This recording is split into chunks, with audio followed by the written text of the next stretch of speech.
Добрый день, уважаемые зрители! Меня зовут Анна, и я рада приветствовать вас на своем канале. В этом видео я хотела бы представить очередную новинку этого года от издательства Лос Карабео. Таро в конце радуги. Покупала я ее вместе с сюрреалистическим Таро, которое также является новинкой мая 2021 года. Ссылочку на обзор данной колоды вы можете найти во всплывающей подсказке вверху экрана. Честно скажу, я не являюсь приверженцем вот таких сказочно-мультяшных колод. Но когда в одном из англоязычных обзоров я увидела карты Колеса Фортуны, Справедливости, Силы и Верховной Жрицы, я поняла, что данная колода должна присутствовать в моей коллекции Таро. Несмотря на ее стиль, эта колода не вызывает у меня чувства отторжения. Я бы даже сказала, что в ней есть какая-то изюминка. Хотя, может, просто во мне проснулся мой внутренний ребенок, которому понравились яркие, радужные, сочные цвета и сказочно-мифические существа. Создателем данной колоды является Давиде Корси, который создал такие колоды, как Таро Грегори Скотта, Таро Призраков, Таро Драконов и всем знаменитый Универсальный Ключ и Таро Вице-Верса. Красноречивое описание колоде говорит нам, что автор, создавая данную колоду, якобы вдохновлялся британскими и ирландскими народными сказками. Это колода фей, гномов, гремлинов, а также колода радуги и счастья. Итак, как мы видим, колода упакована в стандартную, недолговечную, лос-карабеевскую коробку с тонкого картона. Цена данной колоды $21. В коробке можно найти мультиязычные МБК на английском, португальском, итальянском и испанском языках. В данной инструкции вы ничего нового для себя не найдете. Здесь у нас имеется описание самой колоды, а также интерпретация арканов, которая состоит из описания действия, которые происходят на той или иной карте, ключевых слов прямых и перевернутых арканов, а также 8-карточного расклада «Радуга». Я надеюсь, на этом мы можем завершить обзор инструкции и перейти непосредственно к картам. Итак, в колоде у нас имеется рекламная и заглавная карты. Вот таким образом выглядит рубашка. Да, в центре мы можем увидеть кельтский трискелион в радужных цветах. И все это на зеленом фоне. Качество бумаги. Должна признаться, еще хуже, чем в сюрреалистическом Таро. Картон, но недолговечный, как всегда в Лос Карабео. Итак, давайте приступать непосредственно к картам. Дурак.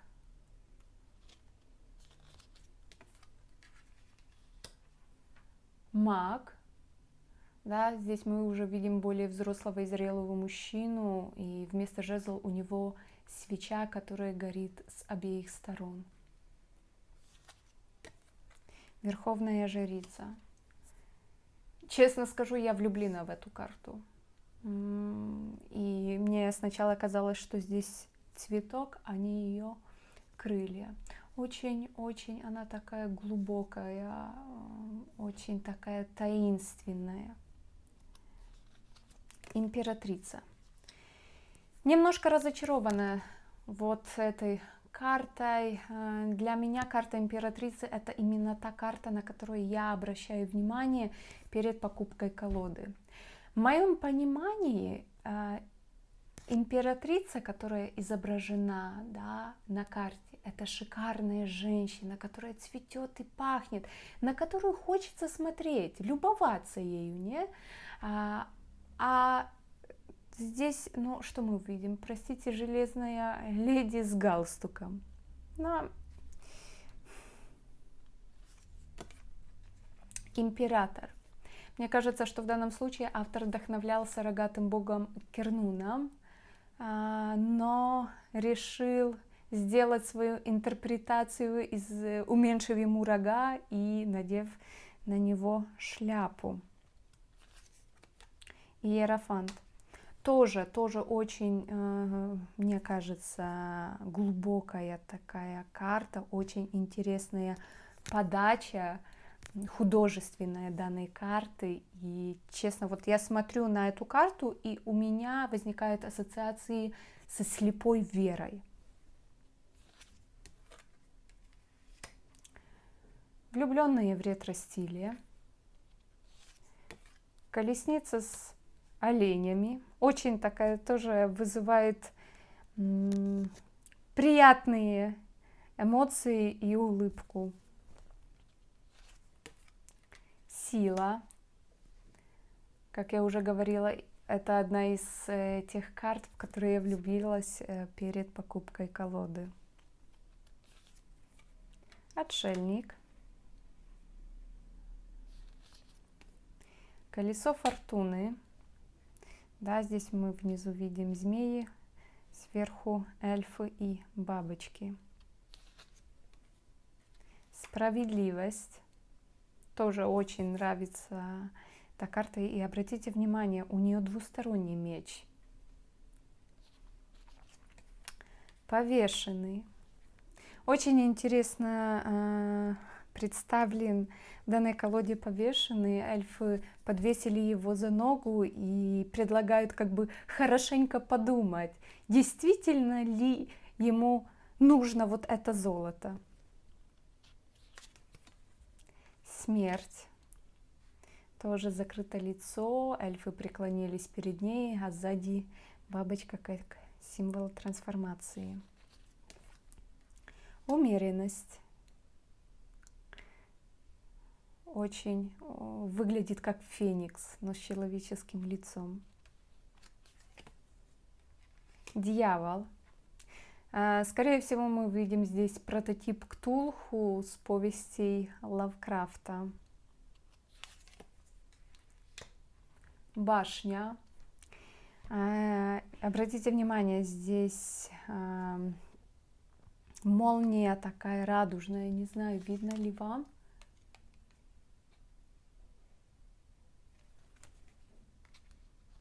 К сожалению, камера не передает вот этих ярких цветов, вот эту цветопередачу на картах. Так, звезда. Луна. Здесь мы увидим гиппокампа или же водяную лошадь. Очень распространенное существо не только в греческой мифологии. И согласно кельтскому фольклору, они проживают в лохах и в реках. Солнце. Подрастающий кентавр и единорог 2 в 1. Суд. Ткачихи. Очень интересное представление. Может, это ткачихи кармы. И мир. Прототип, а может, это и есть древо жизни Игдрасиль. Итак, старшими арканами мы закончили. Младшие арканы. Но большинство младших арканов исполнено в классическом стиле и практически не отходят от классических значений. Туз кубков. Двойка кубков. Тройка кубков. Четверка кубков. И вместо руки здесь видим маленьких эльфов. Пятерка. Не знаю, вот смотрю на эту карту, и этого человека так и хочется пожалеть.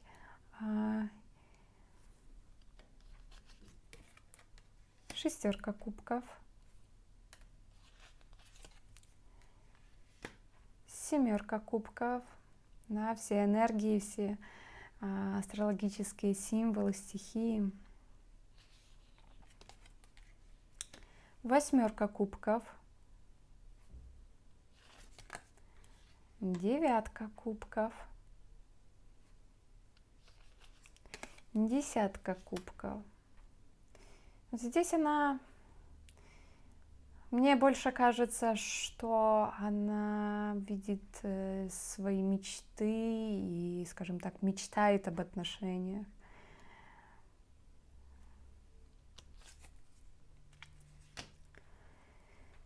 Паж кубков. Рыцарь кубков на жабе. Королева кубков. Посмотрите, какая бесподобная карта. Король кубков. Пентакли. Туз пентаклей. И снова мы видим кельтский трискелион. Двойка пентаклей. Тройка пентаклей. Четверка пентаклей. Пятерка пентаклей. Шестерка пентаклей. Семерка пентаклей. Восьмерка пентаклей. Смотрю на эту карту, и у меня ассоциации с Гарри Поттером. Когда он пришел в банк какой-то, я уже не помню, и там было очень много этих гоблинов. Девятка пентаклей, да, вместо птицы дракон. Десятка пентаклей. Ну, вот мы и видим рогатого бога. Паж пентаклей. Рыцарь пентаклей на барсуке. Королева пентаклей. Король пентаклей. Жезлы. Туз жезлов. Двойка жезлов. Тройка жезлов. Четверка жезлов. Пятерка жезлов. Шестерка жезлов. Семерка жезлов. Восьмерка жезлов. Девятка жезлов. Десятка жезлов. Паж жезлов. Рыцарь жезлов. Королева жезлов с радужными лентами. Король жезлов. О, какой мужчина. Туз мечей. Двойка мечей. Тройка мечей. В этой колоде не такая кровавая тройка мечей, как в классике. Четверка мечей. Гроб. Пятерка мечей. Шестерка мечей. Семерка мечей.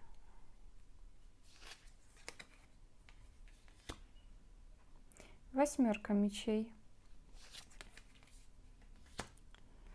Девятка мечей. Десятка мечей.